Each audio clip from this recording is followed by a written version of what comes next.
In this video, I'm getting into my top 3 mistakes I made in my 11 years as a real estate investor. And stay tuned to the last one because I am reluctantly revealing the misstep that cost me over $100,000.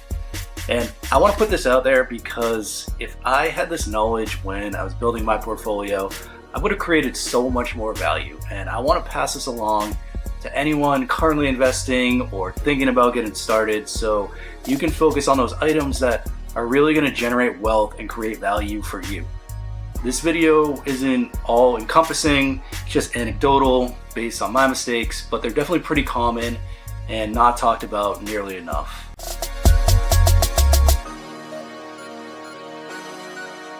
So number 1 is this DIY or do-it-yourself mentality.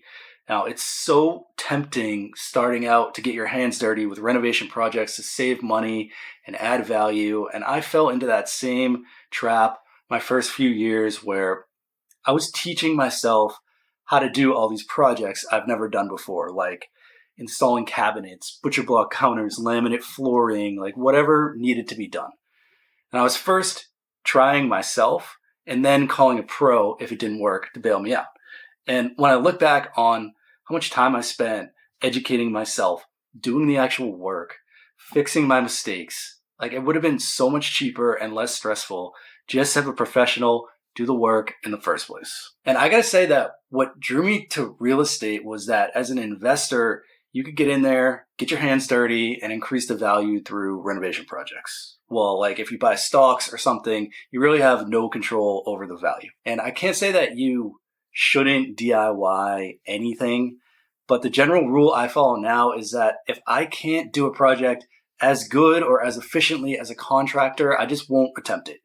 Like as an example, I still paint my places to this day because I've gotten good at it. It looks almost as good as a contractor. It saves me like $10,000 to $20,000 an apartment, and I can multitask it and listen to podcasts and like books on tape and music and whatever. It's actually somewhat enjoyable for me. So number 2 is not renovating properties fully.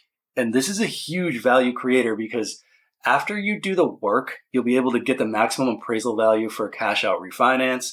And then you can use those funds to invest in another project.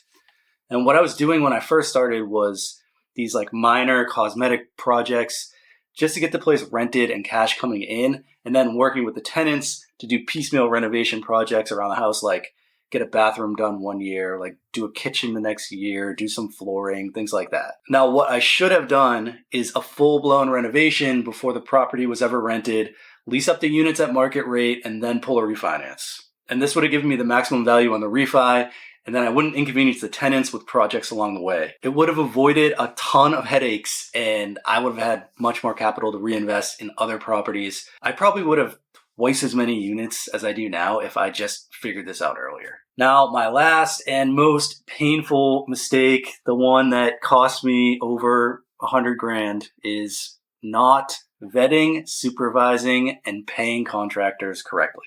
So we have this property up in New Hampshire, and in that area, there's not a ton of resources for contractors.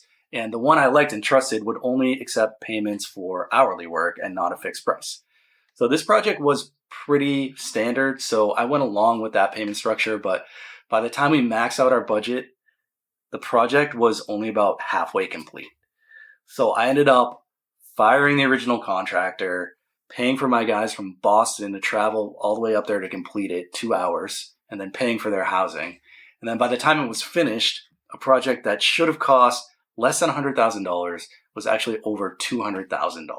So how you can avoid this is 1, never pay contractors hourly. There's just too much incentive for them to work slowly so they can earn more. And this is definitely the trap that I fell into with my New Hampshire project. Number 2 is make sure you can supervise a job site or have someone at least check in on the progress if you're not in the area. And number 3, make sure to vet your contractors. Look at their previous jobs, contact references, check licenses, etc. If one you trust ends up costing more, it's probably worth the money to just go with them because you'll avoid so many headaches. And it's painful to recount my past mistakes and think about what could have been had I been more informed. But I hope this video reaches people who can use this knowledge to help them become more successful in real estate. In this market with high interest rates, high labor material costs. It's just so important to get the investments right because there's a lot less room for error. Now, luckily, my past mistakes were in a forgiving market and were masked by the fact that housing prices were constantly rising and debt was cheap. But that's just not the case anymore. Nowadays, investments need to be intentional, the numbers need to be tight, and you really have to be on it. I'm Tyler, and at Rome Rich, I'm constantly putting out new real estate and money content. So if you like this stuff, you can check out my whole real estate playlist right here, and definitely hit that subscribe button for real-time updates. And also, do me a favor, let me know what you think about this content in the comments, because I am trying to drive this channel through subscriber feedback.